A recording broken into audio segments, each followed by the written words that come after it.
Respect is not something you receive by asking for it. It is something that follows you when you do not chase it. It does not respond to demands, nor does it obey those who try to shout louder than it. Respect is a quiet consequence. It arrives when your conduct makes it unnecessary to request. Most people misunderstand this. They believe that if they explain themselves clearly enough, or speak loudly enough, or prove their abilities repeatedly, others will treat them with dignity. Yet they fall. Observe any gathering of people. Some walk in with noise, eager to be noticed, yet they are dismissed with little effort. Others walk in without urgency, without shrinking, and their presence changes the atmosphere without a single word.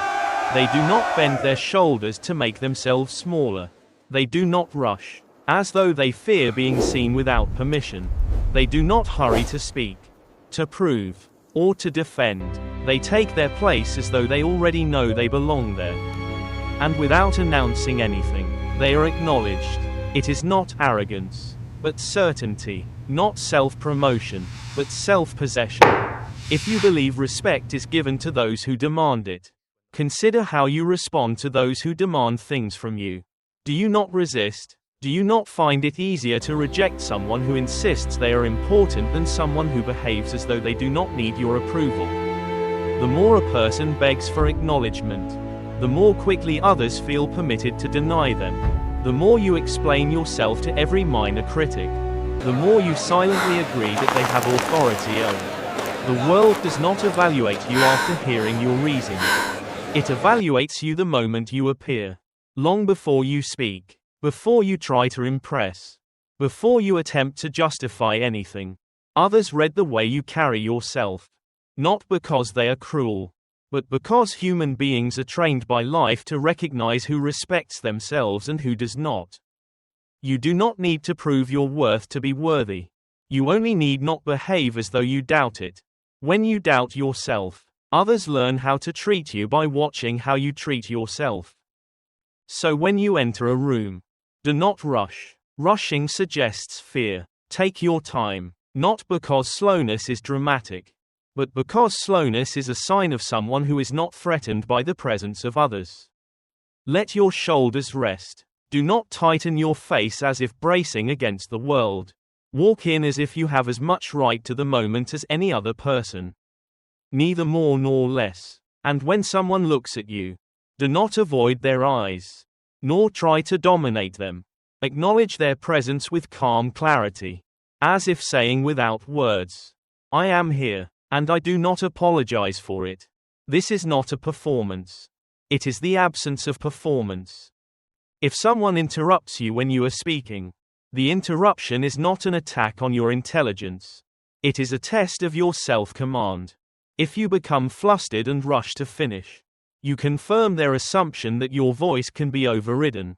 When you pause instead, when you simply stop speaking and let the interruption sit in the air, you shift the discomfort back to the one who violated the moment. They expected you to surrender. Instead, you offer no agreement, no hurry, no nervousness. You allow them to see their own intrusion. Then, when the silence has revealed the impropriety of their action, you say calmly, I am not finished, not angrily, not defensively, simply as a fact. And then you continue speaking from exactly where you stopped. Without repeating anything, you do not reward the interruption by performing for it. Such restraint teaches more than any argument. If someone mocks you in the name of humor, attempting to reduce you so others may laugh, do not join the laughter. Laughter is agreement. Agreement is surrender. To defend yourself angrily is also to surrender. For you accept the frame they have placed you in. Instead, show no reaction. Let the joke fail by starving it. Jokes that depend on humiliation need your cooperation. If you do not offer it, you deny them their victory. And if they persist, ask with calm curiosity, what do you mean by that? This question exposes the intention beneath the humor. Those who attack others under the disguise of jokes do not enjoy explaining themselves. Because it reveals what they were trying to hide, that the humor was only a mask for disrespect. Silence is not weakness. It is the refusal to participate. If someone questions your choices, not out of interest but out of judgment, do not rush to justify yourself. A question is not always an invitation to answer. You must first determine whether it was asked in good faith. If it was not, return the weight of inquiry to its owner. Ask, "Why do you ask?" This forces them to declare their purpose and prevents them from placing you underneath their evaluation. When you answer every question as though the questioner has authority, you grant them power they did not earn. Many people criticize because they have nothing else to contribute. Do not feed their hunger for control with your explanations. To explain yourself to those who are not honestly curious is to kneel before those who have no intention of standing with you. If a conversation becomes disrespectful, you have one tool more powerful than any argument: leaving. To walk away is not weakness. It is refusal. It is the declaration that you will not continue to trade your dignity for the comfort of someone who does not value it. You do not need to announce your departure with anger or sarcasm. You do not need to make a scene. You simply say, "I will not continue this discussion in this manner." If they change their tone, you stay. If they do not, you remove yourself. A boundary does not speak twice. If you explain it more than once, it becomes a request, and respect cannot exist where you beg. One clear boundary does more for your dignity than 100 noble speeches. Do not aim to be liked. Being liked is too easy for those willing to lower themselves. Aim instead to be respected. Not because respect makes you important, but because respect protects your self-command. If you must perform to be accepted, then you are accepted only as a performer. If you must abandon your principles to remain in a group, then you belong to the group only by disowning yourself. You cannot trade away your self-respect and hope to retrieve it later. Anything you exchange for approval will be owned by the one who approves you. People who do not respect themselves will be disrespected everywhere they go. Not because the world is cruel, but because they broadcast that they will tolerate mistreatment. A person who pleads for validation invites those who enjoy denying it. A person who apologizes for existing will be surrounded by those who expect apologies. A person who fears being misunderstood will spend their life explaining themselves to people who misinterpret on purpose. You cannot convince someone to understand you if they are committed to misunderstanding you. You cannot control how others behave, but you can control what you allow. Respect is not taught through speeches. It is taught through boundaries, silence, and conduct. The more you explain, the less you are believed. The more you beg, the less you are valued. The more you react, the more you are controlled. Stop trying to persuade. Begin practicing restraint. Stop trying to correct everyone. Choose instead to correct yourself. Stop arguing for dignity. Act with dignity, and the argument dissolves. People respond to how you carry yourself, not how you advertise yourself. If you speak slowly, not because you are unsure, but because you choose your words, others will slow down to listen. If you do not rush to fill silence, others will realize that silence does not intimidate you. If you decline to participate in disrespect, those who depend on disrespect will avoid you. If your decisions are steady, not impulsive, people learn not to push you. If you refuse to explain yourself to those who seek only to diminish you, you will spend your time with those who respect your presence instead of those who demand your performance. Attention is cheap. Respect is expensive. Stop paying for it with your integrity. Many think influence is achieved by persuading others, but real influence is created by commanding yourself. You cannot lead others if you are dragged by your impulses. You cannot earn respect if you negotiate your principles at every discomfort. You cannot appear strong when you are at war with your own Consider reactions. the shadow cast by the column. Self-command is the root of all authority. People follow those who are not disturbed by their own emotions. They trust those who are not shaken by provocation. They listen to those who listen to themselves first. The world bows not to force, but to composure.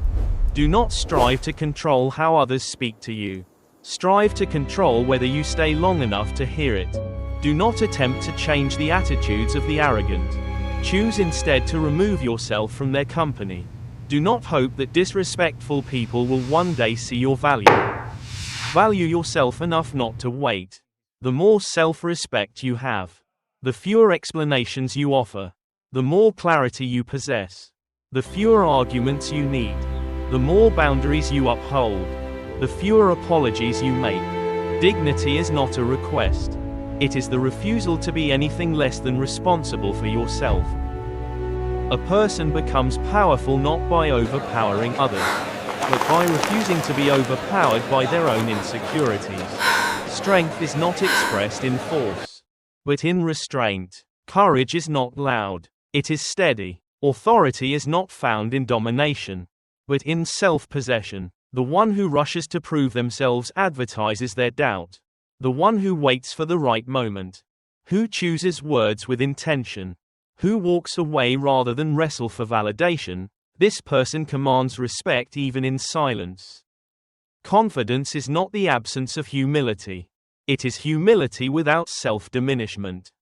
When you meet people who behave without restraint, do not mirror them. To imitate a fool is to agree with him about yourself. Do not let others decide your conduct. If someone speaks rashly, do not answer rashly. If someone disrespects you, do not disrespect yourself by reacting without purpose. If someone demands a reaction, do not reward them with control. A wise person wins not by fighting, but by outlasting the urge to fight. A strong person is not the one who strikes hardest, but the one who chooses when striking is beneath them. If you want respect, begin by honoring your own voice. Speak when speaking serves truth, not ego. Answer only questions that deserve an answer. End conversations that betray your dignity. Do not laugh at what insults you. Do not shrink in the presence of arrogance. Do not justify your life to those who have not earned the right to question it. And, above all, do not abandon your principles for the sake of fitting in. If a place requires you to betray yourself in order to belong, it is a place unworthy of you. Carry yourself as though you are responsible for your own influence, not desperate for someone else's approval. Sit, stand, walk, and speak without shrinking or swelling. Do not pretend to be larger than others. Do not pretend to be smaller. Pretending is the enemy of dignity. You do not need to act superior.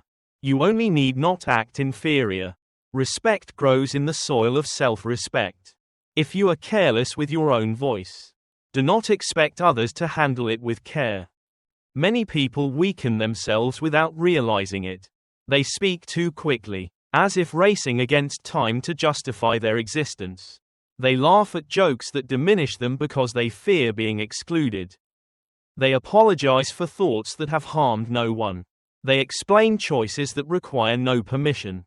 They rush to fill silence because silence forces them to meet themselves. They offer too much because they believe too little. They ask to be understood by those who benefit from misunderstanding them. And then they wonder why they are disrespected. A person cannot be respected if they continually abandon their own authority. When you do not respect yourself, you treat your voice as a burden, not as a responsibility. You offer it cheaply. You hand it over to anyone who asks for it. You try to decorate it, sell it, justify it. You try to make it more acceptable by making yourself less authentic. But a voice that is constantly defended cannot be trusted. A voice that is constantly explained cannot be taken seriously. A voice that fears being judged has already judged itself. Respect is not earned by polishing yourself for others. It is earned by refusing to reduce yourself for them. Most conflicts arise not because others are strong, but because we are weak in our reactions. When someone provokes you, they are not exposing their power, they are measuring your restraint. The louder they speak, the more they depend on you to validate their noise. The more they mock, the more they need your participation to keep their behavior alive. The more they interrupt, the more they rely on your permission to continue. If you do not give your attention freely, their influence dissolves. Your silence is a wall they cannot climb without your willingness to kneel. Do not confuse passivity with composure. Passivity suffers quietly. Composure governs quietly. Passivity tolerates anything. Composure chooses what is worthy of attention. Passivity is afraid to upset others.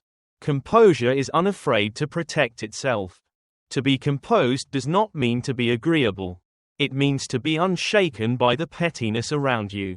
The one who seeks peace by pleasing everyone destroys their own peace first. The one who seeks peace by governing themselves becomes untouchable. Consider how others behave when they are in the presence of someone who does not react emotionally. They adjust. They restrain themselves. They choose their words more carefully. They sense a boundary without being told where it lies. That boundary is not a fence around you. It is the absence of chaos within you. When you are grounded, others cannot push you off balance without exposing their own instability. When you are calm, others must face the disarray they hope to transfer to you. When you do not rush to respond, they must carry the weight of their own behavior. This is why those who lack self-control dislike those who possess it. They feel exposed. Their tactics fail. Their influence weakens. They cannot draw you into the theater where they feel powerful. You refuse to step onto their stage. And when someone refuses to play the game loses interest. So do not fight to prove your strength to anyone. Stand in it quietly. The quiet strength of a person who governs themselves unsettles those who do not. To walk away from disrespect is to prioritize your inner order over outer chaos. It is an act of leadership over yourself. You lead yourself away from corruption. You lead yourself away from conflict that degrades you. You lead yourself away from validation that costs your principles. Do not concern yourself with what they think as you leave. Those who lack dignity will always misinterpret dignity. They will call it arrogance, or weakness, or fear. Let them speak. They reveal themselves. Their judgment is a mirror of their character, not of yours. The exit of a composed person is a verdict without words. Do not measure your worth by the acceptance of others. Acceptance is fickle, and those who crave it become slaves to its inconsistency. One day you are praised, another day ignored. Praise teaches nothing. Silence teaches everything. If you need applause to feel valuable, you will diminish yourself to earn it. If you need validation to feel confident, you will become dependent on those who withhold it. Respect is only possible when you no longer fear disapproval. To govern yourself means to choose what you respond to. It means you do not answer every question. You do not engage every argument. And you do not accept every invitation to conflict. Not every conversation deserves your presence. Not every opinion requires your defense. Not every disagreement is worth your clarity. Save your words for truth, your silence for wisdom, and your boundaries for dignity. Let others talk themselves into identity. You build yours through restraint. Those who command themselves do not waste their influence on those who cannot value it. They are selective with their attention. They are deliberate with their words. They are patient with their reactions. They are generous with their silence. This is not strategy. It is maturity. The world is full of noise. And noise is constantly seeking an audience. When you refuse to be its audience, you deny it power. When you decline invitations to disrespect, you deny others the chance to host you in their chaos. Your presence becomes costly, and only those willing to behave with dignity can afford it. If someone attempts to draw you into conflict, allow them to wrestle with their own expectations instead of wrestling with you. If someone mocks you, let their mockery echo in their own discomfort. If someone demands justification for your choices, let the question sit without payment. If someone interrupts, let the interruption expose its own impropriety. You do not need to fight for territory that belongs to you by virtue of your self-command. It is not victory to outshout someone. It is victory to remain unmoved by them. Walk through life as though your character is your only explanation. Let your posture speak for you. Let your silence defend you.